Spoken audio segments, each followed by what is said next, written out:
नमस्कार ITER India मु पबिता राय आसंतु पढ़िबा जणा अजणा कथा। शीर्षक रेल घरोईकरण जन विरोधी। लेखक किशोर जेना। पुंजीवादर मुख्य दर्शन हेउची समस्त सरकारी और राष्ट्रीय क्षेत्र घरोईकरण, जार अर्थ व्यक्ति मालिकानार प्रतिष्ठा एवं लाभ करिबा। आम देश में घरोईकरण सूचना पर्व आरंभ हुए 1991 नरसिंह राव प्रधानमंत्रित्व समय। सही समय अन्य सह भारतीय रेलवे घरोईकरण प्रचेषा आरंभ होता, किंतु यह विरुद्ध में व्यापक प्रतिवाद हेबार 1992 ठारू ए पर्यंत विगत सरकार गुड़िकर यह उद्यम सामयिक भाव रूपायित हो पारि नथिला। किंतु वर्तमान केंद्र सरकार देशर सांप्रतिक परिस्थितिर सुजोग नहीं घरोईकरण लक्ष्य भारतीय रेलर 1951 दूरगामी यात्रीबहुल ट्रेन व्यक्ति मालिकाना हाथ में देदेवाकू सिद्धांत नहीं। एथिपाई टेंडर आह्वान करा जायछि। सांप्रतिक परिस्थिति कौन? 1. देश में कोरोना महामारी जो जनता दिगहरा। 2. एक उद्देश्यमूलक उग्र जातीयतावाद सारा देश में सृष्टि करा जायछि।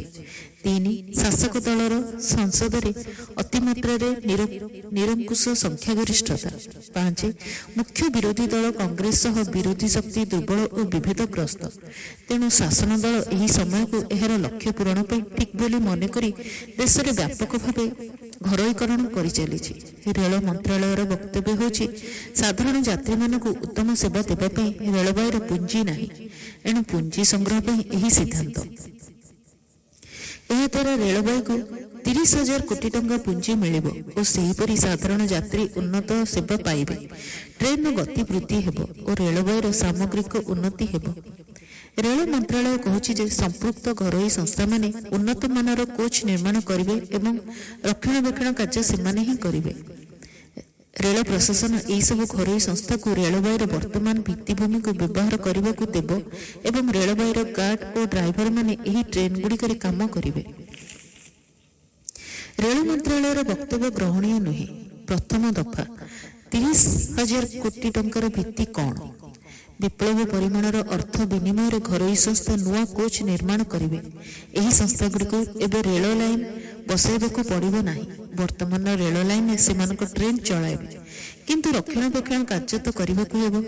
यह अत्यंत गुरुत्वपूर्ण कार्य। भारतीय रेलर सिंहभाग कार्य ठीक भाव में रक्षणाबेक्षण कोच, बगी, वागन, रेल लाइन, सिग्नाल, विद्युत सरबराह और अन्य बहु आनुषंगिक कार्य संपन्न नहेले दुर्घटना घटिबो। भारतीय रेलर 13 लाख कर्मचारी मध्य 8-9 लाख विभिन्न विभाग रक्षणाबेक्षण कार्य सह संपृक्त। रेलवे कर्मचारी वेतन सामान्य अंश देवे। यही नुआ कर्मचारी समस्ते ठिका श्रमिक हेबे। एमाने रेलर गुरुत्वपूर्ण रक्षणाबेक्षण कार्य केते परिमाण ठीक भाव करें ताहा ही विराट प्रश्न। विपद एवं दुर्घटनार संभावना बढ़िबो। यह मध्य सिद्धांत होइछि जे बेसरकारी संस्था रेलवाई सेवा देवा क्षेत्र में कौन प्रकार सामाजिक दायित्व वरिष्ठ नागरिक, महिला, कैंसर रोगी, दिव्यांग, वर्तमान प्राक्तन सांसद, विधायक, विद्यालय और महाविद्यालय छात्र छात्री शिक्षा परिभ्रमण, क्रीड़ाविद प्रतियोगिता गमनागमन इत्यादि क्षेत्र में भड़ारे रिहाती पालन करिवे नाही। यात्री यातायात भड़ा से निर्धारण करेंगे। फल ट्रेन डबा अवश्य मात्राधिक वृद्धि पाइब, कारण संपृक्त संस्था को 30,000 कोटी सह लाभ असूल करने को पड़ो। भारतीय रेलर घरोईकरण केवल 150 ट्रेन मध्य सीमाबद्ध रहिबो नाही। यह पर आहुरी मेल, एक्सप्रेस ट्रेन, सहर तली, लोकल ट्रेन, वर्कशॉप एवं प्रोडक्शन यूनिट को घरोईकरण परिसर को अणाजिबार आशंका रही। एपि रेलवाई जो 13 लाख नियमित कर्मचारी नियुक्त अच्छा से जो बयस 50 बा चाकरी काल 30 वर्ष पूर्ण होइथो सेमानकु बाध्यतामूलक अवसर दियाजिबो, जहाँ बीएसएनएल रे कह जाइछि। एबे तैल कंपनी बीपीसीएल अनुरूप निर्देश दि जाइए। आउ नियमित स्थायी कर्मचारी को अवसर दे सही स्थान में कम मजूरी टीका अस्थायी कर्मचारी नियुक्ति हेबे। रेलवे नियुक्ति संख्या ह्रास पाइब। भारतीय रेल देशर एकात्मक और ऐक्यर प्रतीक। यह जीवन रेखा बोली कहुए। देश स्वाधीन होगा पूर्वर यह विभिन्न कंपनी गुड़िकर नियंत्रणाधीन थिला। स्वाधीनता पर समस्त रेलवे को केंद्र सरकार अधीन को अणागला। एथर जदि समग्र भारतीय रेल को घरोई संस्था हाथ में समर्पी दि जाए तेज ए सामग्रिक भाव में विशृंखला सृष्टि हो पारे। यह सत्य संप्रति भारतीय रेलर आय ह्रास पाई। रेल प्रशासन में एक परिभाषा प्रचलित ताहा होची ऑपरेटिंग रेशियो अर्थात वार्षिक आय व्ययर तुलनात्मक चित्र। विगत शतकर 70-80 दशक यही अनुपात थिला प्राय 75:100 अर्थात 75 टंका व्यय कर टंकार आय। वर्तमान रेल व्यवस्था रे क्षति होची। तेणु रेलवे कौन नूतन प्रकल्प हाथ को निया जाऊ नाही। खाली पड़िथिबा लक्षाधिक पदपदवी पूरण हेउ नाही। एथिପାଇଁ दायी सरकार नीति और कर्मचारी उदासीनता। भारतीय रेल आय मूल उत्स होची माल परिवहन। स्वाधीनतार समय बेस कई वर्ष धरी वार्षिक आयर तुलनात्मक चित्र थिला माल परिवहन आय 75%, यात्री परिवहन आय 25%। यात्री परिवहन रेलर क्षति हुए। यही चित्र केवल भारत नुहे सारा पृथ्वी रे रेल व्यवस्था रे। भारत में संप्रति यात्री परिवहन रे 34% क्षति हुए। संप्रति पणीय परिवहन बाबद रेल आय प्राय 30% कमी जाइए। भारत सरकार राजकोष विपुल परिमाण अर्थ नहीं देशर विभिन्न अंचल विशाल दीर्घकाय जातीय राजपथ निर्माण करिसेंती। यह समर्थन योग्य प्रशंसनीय, किंतु रेलर आय यह प्रतिबंधक सृष्टि करिछि। बड़ बड़ शिल्पोद्योगी एवं व्यवसायी मैंने जातीय राजपथ को व्यवहार करी हजार हजार ट्रक माध्यम विभिन्न जिनिसपत्र देशव्यापी पठाई लाभ उठाउछंती, जहाँ अतीत रेल परिवाहित करुतिला। सरकारी अर्थरे सड़क निर्माण को अग्राधिकार दिया जाउछि। आउ प्रदूषण मुक्त गरीबों परिवहन रेल क्षेत्र में कहुच्छी। रेल जदि 1 मिनिट नुआ लाइन बसैबा चाहे तेबे ताकू आय बढ़ाई बास्तवायित करने को हेबो। रेल बोर्डर 2013 रे प्रकाशित इंडियन रेलर एक संख्यार प्रकाश पाइथिला जे 1950-51 रु 2007-8 पर्यंत भारतीय रेल लाइन 53,000 किलोमीटर 63,000 किलोमीटर वृद्धि पाइथिला बेले सही समय जातीय राजपथ 19,800 किलोमीटर वृद्धि पाई 2,21,300 किलोमीटर को वृद्धि पाई 2,21,300 किलोमीटर को। भारतीय रेलवे यार क्रमशः निम्नगामी आय को प्रतिवर्ष विपुल परिमाण अर्थ व्यय करने को पड़े विभिन्न बाबद में, जेपरि किछि सर्वनिम्न प्रकल्प निर्माण, कर्मचारी वेतन भत्ता और पेंशन प्रदान करने छड़ा सामाजिक दायित्व पालन, केंद्र सरकार को लाभांश देवा, भारतीय रेलवे अर्थ निगम IRFC ऋण टंकार परिशोध करने इत्यादि। 2008-9 रु 2012-13 पर्यंत रेलवे को यार आय 1,46,823 कोटी टंकार 5 वर्ष सामाजिक दायित्व बाबद को 79,821 कोटी टंका लाभांश बा डिविडेंड प्रदान, 26,20,20,923 कोटी टंका और IRFC को 40,000 कोटी टंका परिशोध करिछि। एही व्ययर बोझ एबे मध्य प्रतिवर्ष बहन करने को पड़ुछि। रेलवे को जदि सामाजिक दायित्व पालन, लाभांश प्रदान और IRFC को ऋण परिशोध अव्याहित दिया जाता तेबे रेलवे आर्थिक अवस्था अनेक परिमाण में सुधरी जाता।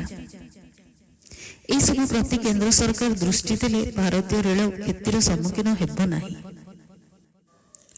शीर्षक फेरिब कि स्वप्न शिल्पर सुदिन। लेखक हरिहर त्रिपाठी।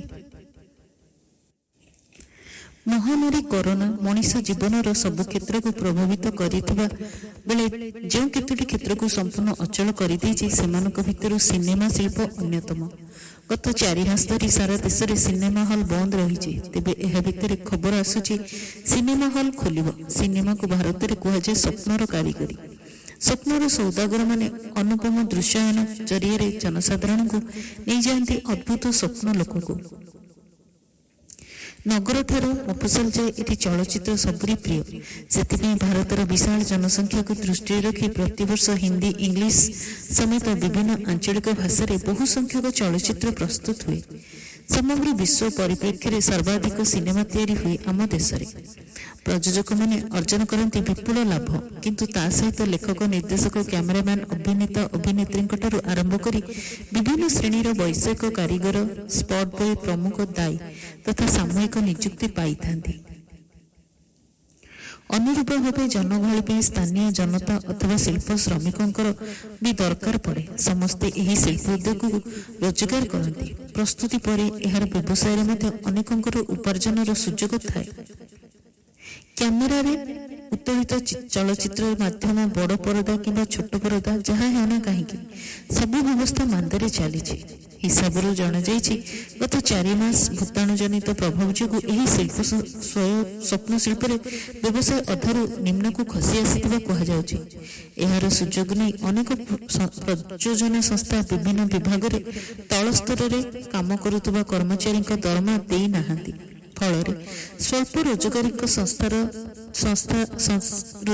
ସଂସାର ଚଳାଇବା କଷ୍ଟକର ହୋଇପଡ଼ିଛି। ଏହି ପୃଷ୍ଠଭୂମିରେ ବିଶିଷ୍ଟ ଚଳଚ୍ଚିତ୍ର ଅଭିନେତା, ଅଭିନେତ୍ରୀମାନେ ଏହି ଶିଳ୍ପ ସହ ସଂଶ୍ଳିଷ୍ଟ ସମସ୍ତ ଦିନ ମଜୁରିଆ ଓ ସାମାଜିକ ଶ୍ରମିକମାନଙ୍କୁ ବାକ୍ୟ ଦେୟ ଦେଇଦେବାକୁ ନିବେଦନ କରିଛନ୍ତି। କାରଣ ଏହି ମନୋରଞ୍ଜନ ଶିଳ୍ପରେ ସମ୍ପୃକ୍ତ ଉପର ସ୍ତରର ବିଶିଷ୍ଟ ଓ ତଳ ସ୍ତରର କର୍ମଚାରୀଙ୍କ ମଧ୍ୟରେ ଖୁବ୍ ବଡ଼ ଧରଣର ପାର୍ଥକ୍ୟ ରହିଛି। ଏହା ହିଁ ନିମ୍ନ ଭାଗରେ କାର୍ଯ୍ୟରତ ଲୋକଙ୍କ ଦୁର୍ଦ୍ଦଶା ବଢ଼ାଇ ଦେଇଛି। ଅନ୍ୟପକ୍ଷରେ ଫିଲ୍ମ ଶିଳ୍ପ ମଧ୍ୟ ନୂଆ ନୂଆ ସମସ୍ୟାର ସମ୍ମୁଖୀନ ହେବାରେ ଲାଗିଛି। ସିନେମା ଓ ଟିଭି ସିରିଜର ନିର୍ମାଣ ଭୂମି ମୁମ୍ବାଇରେ ବର୍ତ୍ତମାନ କୋଭିଡ-19 ସ୍ଥିତି ଅଣାୟତ୍ତ ହୋଇଥିବାରୁ ପ୍ରଯୋଜକ, ନିର୍ଦ୍ଦେଶକମାନେ ଏହାର ସୁଟିଂ କାର୍ଯ୍ୟ ନ କରି ଦେଶର ଅନ୍ୟ କମ୍ ସଂକ୍ରମିତ ରାଜ୍ୟର ଗ୍ରୀନ୍ ଜୋନ୍ରେ ଉପଯୁକ୍ତ ସ୍ଥାନ ସନ୍ଧାନରେ ଅଛନ୍ତି। ତେଣୁ ସେମାନେ ମୁମ୍ବାଇରୁ ଅନେକ ଲାଗୁଆ ବୈଷୟିକ, ଡିଜାଇନର ତଥା କର୍ମୀଙ୍କୁ ସାଥିରେ ନ ନେଇ ସ୍ଥାନୀୟ ଅଞ୍ଚଳରୁ ଯୋଗାଡ଼ କରୁଛନ୍ତି। ଏତଦ୍ ବ୍ୟତୀତ ଫିଲ୍ମ କ୍ରିଉ ସଂଖ୍ୟାରେ ଏବଂ ସେମାନଙ୍କ ବୟସକୁ ବିଚାରକୁ ନେବାକୁ ପଡ଼ୁଛି। ଅର୍ଥାତ୍ ଅଧିକ ସଂଖ୍ୟା ଓ ବୟସ ଉପରେ ପ୍ରତିବନ୍ଧକ ଲଗାଇବା ବ୍ୟତୀତ ପରିଚାଳକଙ୍କ ନିକଟରେ ଅନ୍ୟ ପନ୍ଥା ନାହିଁ। ପରିଣାମରେ ମୁମ୍ବାଇରେ ରହୁଥିବା ଅନେକ ସୁଦକ୍ଷ ଲୋକ ଯେ ଏବେ ବେକାର ହୋଇଯାଇଛନ୍ତି ତାହା କହିବା ଅନାବଶ୍ୟକ। କୋଭିଡ ପରବର୍ତ୍ତୀ ସମୟରେ ହେବାକୁ ଥିବା ସିନେମାର ରୂପରେଖକୁ ନେଇ ମଧ୍ୟ ନାନା ଆଲୋଚନା ଚାଲୁ ରହିଛି। ସାମାଜିକ ଦୂରତା ଆଗାମୀ ଦିନରେ ଏକ ଜରୁରୀ ଆବଶ୍ୟକତା ହେବାକୁ ଯାଉଥିବାରୁ ଚଳଚ୍ଚିତ୍ରର ଦୃଶ୍ୟାୟନରେ ଏଣିକି କୌଣସି ଚୁମ୍ବନ ଓ ଆଲିଙ୍ଗନ ପରି ଅନ୍ତରଙ୍ଗ ମୁହୂର୍ତ୍ତ ରହିପାରିବ ନାହିଁ, ଯାହା ଦର୍ଶକମାନଙ୍କୁ ଆକର୍ଷିତ କରିବାରେ ବାଧକ ହେବ। ସ୍ୱାଭାବିକ ଭାବେ ନିବେଶରୁ ଲାଭ ମିଳିବା ମଧ୍ୟ କଷ୍ଟକର ହେବ ଏବଂ ଏହି ଶିଳ୍ପର ଅଭିବୃଦ୍ଧି ବ୍ୟାହତ ହେବ। ଆଗାମୀ ଦିନରେ ଆଉ ଏକ ବାଟରେ ବି ସାଧାରଣ ପ୍ରେକ୍ଷାଳୟ ଓ ମଲ୍ଟିପ୍ଲେକ୍ସରେ ପ୍ରଦର୍ଶିତ ହେବା ଲାଗି ନିର୍ମିତ ସିନେମା ଉପରେ ପଡ଼ିବ। ଏହି କ୍ଷେତ୍ରରେ ଆଉ ଏକ ଅଜଣା କଥା ହେଉଛି ଏହି ଶିଳ୍ପରେ ସମ୍ପୃକ୍ତ ଥିଲେ ଦେଶର ବିଭିନ୍ନ ଅଞ୍ଚଳରୁ ଆସି ମୁମ୍ବାଇରେ ରହୁଥିବା ବହୁ ସଂଖ୍ୟକ ପ୍ରବାସୀ ଶ୍ରମିକ ବିଭିନ୍ନ ଫିଲ୍ମ ଓ ଟିଭି ପ୍ରୋଜେକ୍ଟର ସେଟ୍ରେ ଏମାନେ କୁଶଳୀ ଓ ଅଣକୁଶଳୀ ଶ୍ରମିକ ରୂପେ ପ୍ରାୟ 70ରୁ 80 ଦିନ ଯାଏ ଲେଖାଏଁ କାମ ପାଉଥିଲେ। ଏମାନଙ୍କ ଭିତରୁ କେହି spot boy, lightman, makeup artist, painter, carpenter, art department କର୍ମଚାରୀ ହିସାବରେ ନିଯୁକ୍ତ ପାଇ ମାସକୁ 20ରୁ 30 ହଜାର ରୋଜଗାର କରିପାରୁଥିଲେ। ଅନେକ ରକମର ମୂଲ୍ୟବାନ ଉପକରଣ ବ୍ୟବହାର କ୍ଷେତ୍ରରେ ଏହି କର୍ମଚାରୀମାନେ ବର୍ଷ ବର୍ଷ ଧରି ତାଲିମ ନେଇ କାର୍ଯ୍ୟ କରି କୁଶଳୀ ହୋଇପାରିଥିଲେ। କିନ୍ତୁ ଏବେ ପ୍ରବାସୀମାନେ ଫେରି ଯାଇଥିବାରୁ ସିନେମା ଶିଳ୍ପକୁ ଜୋରଦାର ଝଟକା ଲାଗିଛି।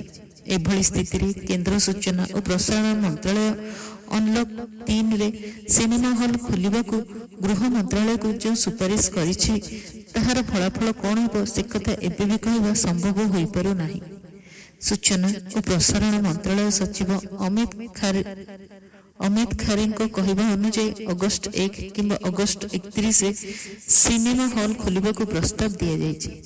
ତେବେ ଯଦି ସିନେମା ଖୋଲାଯାଏ ତେବେ 2 ମିନିଟ୍ ସାମାଜିକ ଦୂରତାର ନିୟମ ପାଳନ କରାଯିବ।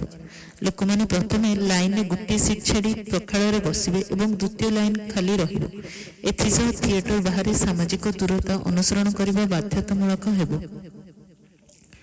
ଅନ୍ୟପକ୍ଷରେ ସିନେମା ହଲ୍ ମାଲିକମାନଙ୍କୁ କେବଳ 25% ସିଟ୍ ପୂରଣ କରିବାକୁ ଅନୁମତି ଦିଆଯିବ। ଏହା ସହିତ ସେଠାରେ ପରିଷ୍କାର ପରିଚ୍ଛନ୍ନତା ସମ୍ପୂର୍ଣ୍ଣ ଯତ୍ନ ନେବାକୁ ପଡ଼ିବ। ତେବେ ହଲ୍ ମାଲିକମାନେ ଏହି ନିୟମକୁ ବିରୋଧ କରିବା ଆରମ୍ଭ କରିଛନ୍ତି। ତାହା କହିବା ଅନୁସାରେ 25% କ୍ଷମତା ବିଶିଷ୍ଟ ପ୍ରେକ୍ଷାଳୟ ଖୋଲିବା ଅପେକ୍ଷା ନ ଖୋଲିବା ଭଲ। ଏଭଳି ସ୍ଥିତିରେ ବାସ୍ତବରେ ପରଦାରେ କୃତ୍ରିମ ଜୀବନ ଫେରିପାଇବ କି ନାହିଁ ତାହା ଏବେ ବି ସନ୍ଦେହରେ। ଢଗ ଢମାଳି ନୟନେ ନୟନ ହେଲେ ଭେଟାଭେଟି ହୁଏ ଗୋପନ ମିଳନ। ଏକଥାକୁ ଯିଏ ହେଜ ନ କରିଛି ସିଏ କି ପୁରୁଷ ଜାଣ। ଅପ୍ରେମୀ ପ୍ରେମ ଚାହିଁ ପାରେ ନାହିଁ, ଅର୍ଥାତ୍ ଅପ୍ରେମୀ ପାଖରେ ପ୍ରେମ ନିରର୍ଥକ।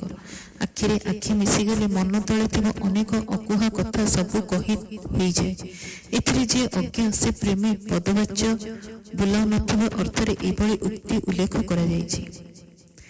ନଈରେ ବାଳିଆ ଚହଟିଲା